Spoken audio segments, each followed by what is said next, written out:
وما النصر إلا من عند الله. يا أخوان، بلا حزبية ولا عنصرية ولا تحيز، ثورة ليبيا، تونس، مصر، اليمن، ثورات مباركة لكنها صفحة وكفة، وما يحصل اليوم في سوريا كفة أخرى ومرحلة جديدة في هذه الأمة. يحصل اليوم في سوريا مرحلة، أولا هي معركة بقاء لهذه الأمة، إما أن نكون أو لا نكون، وبإذن الله سنكون أمة باقية.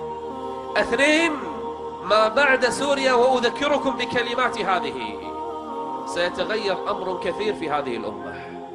ما بعد انتصار سوريا وبعد قيام الأمة مرة أخرى في سوريا وعودة الأمة للنصر في سوريا، سيتغير أمر كثير خاصة في المنطقة عندنا. سيتغير ميزان القوى، وأمم بإذن الله عز وجل شرها سينكسر، ومشروع ضخم يريد لهذه الأمة شرا سيزول بإذن الله عز وجل. عشان كذا لما يقولون للناس إيش معنى سوريا، ما يفهمون أن سوريا ستغير تاريخ الأمة بإذن الله جل وعلا.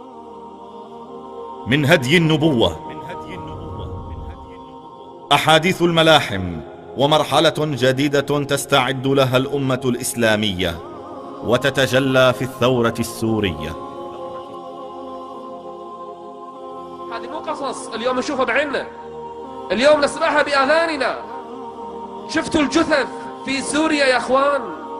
أن ما ترونه الآن بأعينكم وما تستمعون إليه الآن في وكالات الأنباء وعبر الفضائيات ونشرات الأخبار قد تحدث عنه النبي المختار الذي لا ينطق عن الهوى. في آخر الزمان يكون جند بالعراق، وجند بالشام، وجند باليمن. فسئل النبي صلى الله عليه وسلم: مع أي جند أكون؟ قال: عليك بالشام، عليك بالشام، فالملائكة باسطة أجنحتها. كل هذا بركة لهذه الأرض.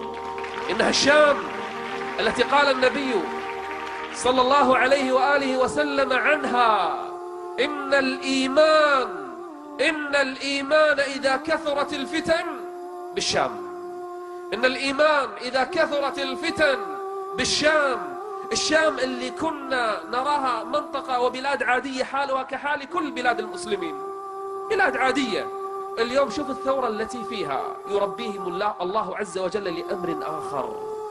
شوف كل شعاراتهم: ما لنا غيرك يا الله، ما لنا غيرك يا الله، يا الله، ما لنا غيرك يا الله، يا الله جنك لك يا الله، يا الله عندنا لك يا الله، ويا الله الشعب عدل يا الله، يا الله ما لنا غيرك يا الله، ويا الله.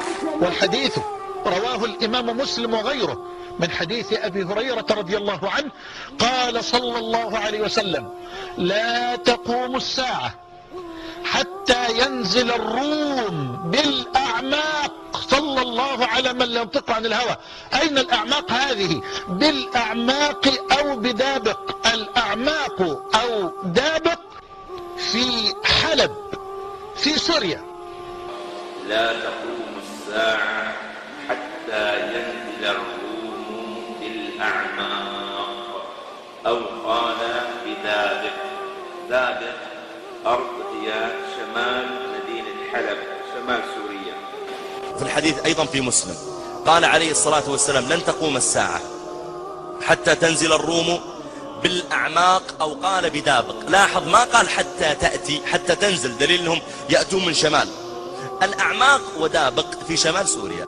لا تقوم الساعة حتى ينزل الروم. الروم من الروم؟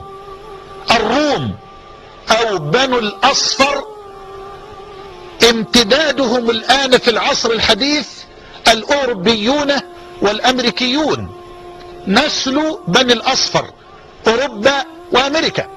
فيما رواه مسلم: تصطلحون أنتم والروم صلحا تاما، فتقاتلون عدوا من ورائكم. ويصير عهد بين المسلمين وبين الروم لقتال عدو من ورائهم. السؤال: من هذا العدو؟ الكل يجمع، ولتسمعها القنوات وسمعتها مرارا، كل السوريين يجمعون أن من يقاتلنا بعض منهم يتكلمون باللغة الفارسية. إيران، وراءها روسيا، الصين، ما يسمى بحزب الشيطان في لبنان، جيش المهدي، مقتدى الصدر، فيلق بدر. كل هذه الأمم تداعت على الأطفال والنساء. يا أمة الإسلام، إيران الآن تقاتل بكل صراحة، بجنودها، بسلاحها، بخبراتها، بأذنابها في الخليج يقاتلوننا. قال تتحالفون أنتم والروم حلفا تاما، يكون بينكم وبين الروم حلف. قال فتغزون عدوا من ورائكم، أنتم والروم يكون بينكم حلف، يعني الأمريكان البريطانيين الأوروبيين يكون بينكم حلف، فتغزون عدوا من ورائكم. قال فتنصرون. يبدأ المؤشر وتبدأ علامات الساعة الكبرى بالظهور، وكأن المسبحة قد انقطعت وبدأت الخرزات تتساقط. فيغدر الروم بعد النصر، يغدرون بالمسلمين كعادتهم، ينكثون العهد. قال فإذا نصرتم رفع رجل من الروم الصليب وقال غلب الصليب. قال فيثور إليه مسلم ويقول كذبت بل الله غلب، ثم يأخذ الصليب ويكسره. فيثور النصارى إلى المسلم فيقتلونه، ويثور المسلمون إلى من قتلوا صاحبهم فيقتلونهم. قال فيتواعدون للملحمة، يتواعدون للحرب العظيمة. ملحمة من كثر ما يكون على الأرض من لحم تجري عليه الخيل والأرجل. قال عليه الصلاة والسلام فتأتي الروم تحت 80 راية، تأتي الروم تحت 80 راية، إما 80 دولة 80 كتيبة، تحت كل راية 12,000 فيلتقون. فيقول عليه الصلاة والسلام إن الروم يجتمعون ويأتون وينزلون في أوائل يعني البلاد العربية، في أوائل سوريا، يبدأون بقتال المسلمين وتبدأ الملحمة الكبرى فيقتلهم المسلمون. رواه مسلم. لكن هذه المرة عزة المؤمنين وإيمانهم بربهم يجعلهم ينتصرون. قال فيخرج عليهم جيش من المدينة. المقصود بالمدينة دمشق بإجماع الشراح، ليس المدينة النبوية. المدينة النبوية في ذلك الوقت تكون يعني خرابا كما جاء في الحديث، خلاص ما فيها أحد. قال فيخرج عليهم جيش من المدينة من خيار أهل الأرض يومئذ. قال فيلتقون. وهذا يعني إما ابتداء في الغوطة التي هي شرقي دمشق، وإما في دابق. عن أبي الدرداء رضي الله عنه أن رسول الله صلى الله عليه وسلم قال إسقاط المسلمين يوم الملحمة بالغوطة إلى جانب مدينة يقال لها دمشق من خير مدائن الشام.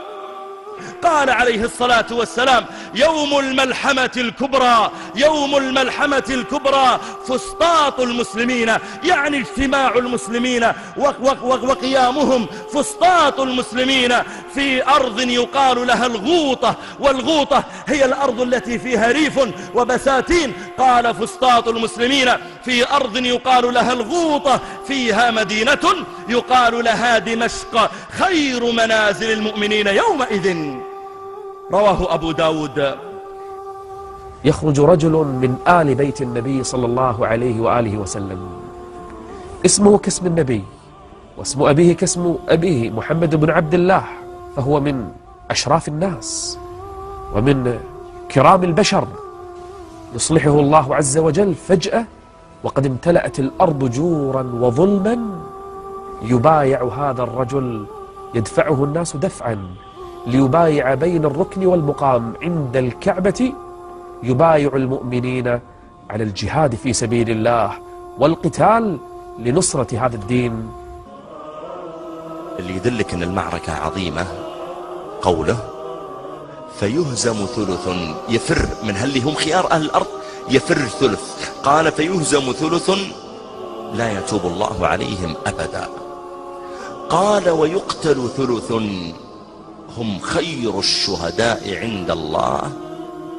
قال ويفتح الله على ثلث. حديث يرويه الإمام أحمد بن حنبل رحمه الله تعالى، وهو الحديث الأول في صحيح الجامع الصغير. يقول النبي صلى الله عليه وآله وسلم: تكون النبوة فيكم ما شاء الله لها أن تكون. تبقى النبوة فترة يقدرها الله سبحانه وتعالى، يقررها الله سبحانه وتعالى. تكون النبوة فيكم ما شاء الله لها أن تكون، ثم يرفعها الله إذا شاء أن يرفعها، ثم تكون خلافة على منهاج النبوة، وجاءت فترة الخلافة الراشدة فتكون فيكم ما شاء الله لها أن تكون، ثم يرفعها الله إذا شاء أن يرفعها، ثم يكون ملكا عاضا. الملك العاض، تعرفون الواحد لما يمسك بشيء فالجرة فيتمسك أكثر، فالجرة فيحاول أن يتمسك بأي شيء فيضع أسنانه في الخشب حتى ما أحد يجره. هذا الملك العاض، هذا تعريف الملك العاض. دولة أموية، دولة عباسية، دولة عثمانية، تظل قرون طويلة. شوفوا وصف النبي صلى الله عليه وسلم للمستقبل. ثم بعد الخلافة الراشدة ثم يكون ملكا عاضا، فيكون فيكم ما شاء الله له أن يكون، ثم يرفعه الله إذا شاء أن يرفعه. ماذا بعد الملك العاض؟ يقول صلى الله عليه وآله وسلم: ثم يكون ملكا جبريا. الجبر هو القوة، تعرفون الجبر القوة. إذن حكم يحكم بالقوة، يحكم بالأمن، يحكم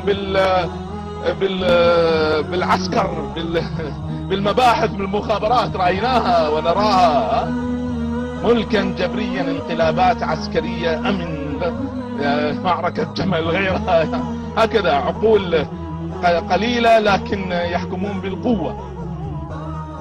ثم يكون ملكا جبريا، فيكون فيكم ما شاء الله له أن يكون. يبقى هذا الملك الجبري يحكم الأمة بالجبر، بالجبروت، يحكمها فترة، ثم يرفعه الله إذا شاء أن يرفعه، ثم تعود خلافة على منهاج النبوة، فنحن اليوم ننتظرها.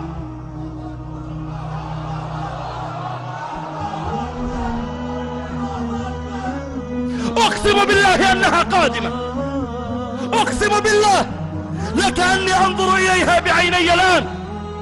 وما يقع اليوم في بلاد الإسلام من تصفية ومن تضحيات ومن جهاد ومن اجتماع كلمة العلماء والمسلمين إلا تهيئة من ربنا جل وعلا للأمة لتكون أهلا لحمل الخلافة.